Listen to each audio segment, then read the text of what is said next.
Likaw. Ayan. Wala po yung ating kapitan ngayon. Dito po. Ayan, meron dito naman yung kanyang mga family. Ayan, naalala ko po na nagsimula po ang gawain dito sa Likaw-Likaw.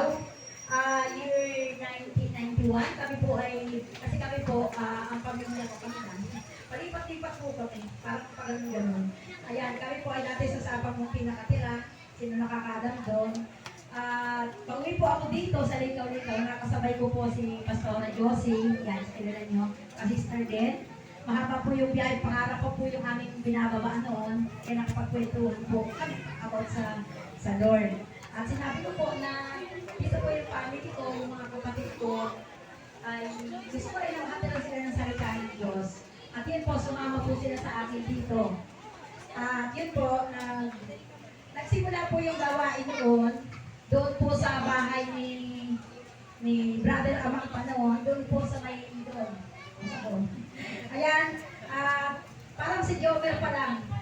Ikaw pa lang yung anak. O sige, dalawa na kayo. Yan. Doon po nagsimula yung Bible study po yung tawag noon, nagpatuloy po sila.